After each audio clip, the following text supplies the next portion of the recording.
UP के मुजफ्फरनगर में BJP प्रत्याशी संजीव बालियान के काफिले पर हमले की घटना सामने आई है। बताया जा रहा है कि केंद्रीय राज्य मंत्री बालियान शनिवार को खतौली कोतवाली क्षेत्र के मड़करीपुर गांव में एक कार्यक्रम में शामिल होने पहुंचे थे। उसी वक्त कुछ लोगों ने काफिले की गाड़ियों पर हमला बोल दिया और तोड़फोड़ शुरू कर दी। घटना की सूचना मिलने के बाद पुलिस की टीम मौके पर पहुँच गयी थी। आज शाम समय करीब 8:30 बजे थाना क्षेत्र खतौली के गांव मडकरीमपुर से पथराव की सूचना प्राप्त हुई, जिस पर तुरंत थाना प्रभारी खतौली मैं फोर्स के पहुंचे और इसके बाद क्षेत्राधिकारी खतौली और मैं एसपी सिटी मौके पर पहुंचे। यहां गांव में पहुंचकर जानकारी की गई तो ये पता चला है कि आज शाम को गांव में भारतीय जनता पार्टी की प्रत्याशी द्वारा एक जनसभा की जा रही थी। इस जनसभा के दौरान कुछ असामाजिक तत्वों द्वारा पहले नारेबाजी की गई और फिर उसके बाद में जो बाहर गाड़ियों का काफिला खड़ा था उस गाड़ियों पर पथराव किया गया। उनमें से कुछ गाड़ियों के शीशे टूटे हैं। गांव में अभी वर्तमान में पूरी तरह से शांति व्यवस्था कायम है और कोई कानून व्यवस्था की समस्या नहीं है। इसके अतिरिक्त इस पूरे प्रकरण की गंभीरता से जांच की जा रही है और इसमें तहरीर प्राप्त कर सुसंगत धाराओं में मुकदमा पंजीकृत किया जाएगा और अग्रिम विधिक कार्यवाही अमल में लाई जाएगी। कल करीब 8 साढ़े 8 बजे की बात है। रात के मड़ गांव है, बड़ा प्यारा सा छोटा सा गांव है, भारतीय जनता पार्टी का हमेशा से स्नेह करने वाला गांव है। तो वहां के प्रधान के घर पे कार्यक्रम था, तो हम पहुंचे।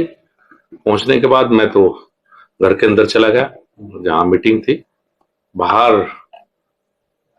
एकदम से कुछ नवयुवक आए, मास्क पहने हुए थे और मुंह पे कपड़ा लपेटा हुआ था।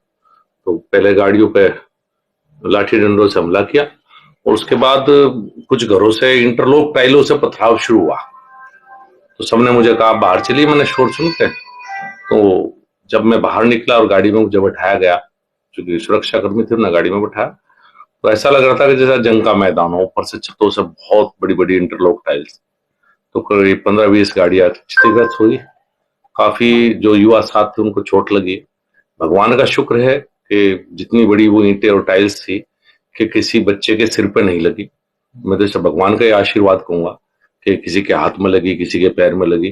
तो चोटें हैं लेकिन किसी की जान नहीं गई। जिस तरह से हमला था उसमें किसी की जान भी जा सकती थी, मेरी भी जा सकती थी या किसी और की जान जा सकती थी। तो ऐसा लगता है जैसे सुनियोजित पहले से ही, बिना किसी बात के, बिना किसी उसके, एक तरह से पहले से ही तय किया हो कि ये काम होना है। इस तरह की घटना थी।